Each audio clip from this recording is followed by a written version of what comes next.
The follow-up purchases report is a great report to utilize to really understand what your customers are going on to buy next based on what they're buying in their first purchase. Taking a look at the report here, we first start off with a product block that would be seen on the left-hand side here. By default, the product that would be displayed in this product block is the product of which your new customers purchase most often, specifically over the last 12 months. So although that's the default, of course, you can totally customize this just by typing in whichever variant, product title, category, or brand name that you'd like to analyze here. In addition, just something to note, so when you are typing in a certain product title or what have you into the search bar, only products that have been purchased at least one time in the last 12 months will be displayed here, just to keep everything super relevant for you.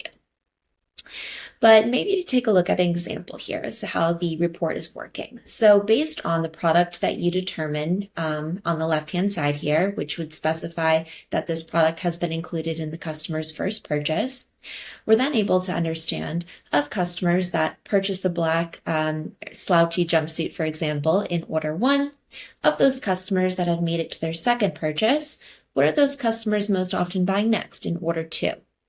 So what we see here is there is a 30% purchase frequency of customers who purchase the checkered skirt pink in their second order, which actually included 293 orders with this product. Additionally, we see that there's an 8% purchase frequency for the sleek black pants, which these pants were included in 85 orders specifically, and so on. In addition to this, we can even take it a step further and see, for example, okay, of the customers who bought the checkered skirt in pink in their second order, what did those customers then go on to buy next in order 3? That made it to order 3. And then we can easily see that in this case, it is the feathery skirt in midnight. So really cool to not only be able to understand what customers are most often buying next in order 2, but then to see based on that product that they're buying in order 2, what are they most often buying next in order 3. So a really great and efficient way to understand your product journey and an awesome way to show the most relevant content to your customers, especially in these post-purchase campaigns, and a really great way to optimize your retention efforts. We just did this analysis on a product level. You can, of course, switch this around if you decide to do so. So you can do this analysis on a product level, a variant level or a SKU level, a category level, and also a brand level. So you can really make this your own based on the insights you're trying to derive. In addition to this, by default, we take a look at all customers in this report. However, if we just select the drop down here, you can, of course, filter the data for custom segments that you create. So, for example, if you wanted to take a look at what does the product journey look like once your top customers are purchasing the slouchy jumpsuit in black in order 1. Or if you're a subscription business and you wanted to say, okay, how does it look for my customers who start a subscription with SKU A? What do they go on to do next? Additionally, another example, if you wanted to take a look at different locations, you could take a look at Florida customers versus New York customers who actually purchase the same thing in their first order, but maybe based on the climate, they're then going on to buy something different in order 2. So you can really customize the post-purchase flows based on location. Different things like this you can do.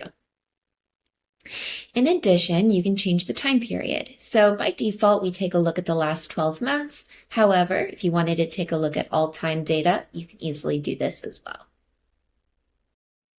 And finally, we could take a look at settings. So settings is really great because in some instances, there are cases where you have certain add-ons that you are selling to your customers, such as shipping insurance or gift wrap or different things like this, where you'd want to see the revenue for those products. So you don't want to exclude them from your data entirely, but you don't want to see them in product performance reports.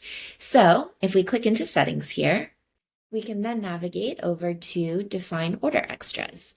So by clicking in here, you can just type in whatever products you'd like to exclude, shipping insurance, etc. And then you can just hit save. Once you do so, the following day, those changes will be reflected in your RetentionX account. All in all, the follow-up purchases report is a really great way to understand your customer's product journey and to see, based on what they're buying in their first order, what are they most often doing next, so you really understand how you can most effectively get them to that next purchase.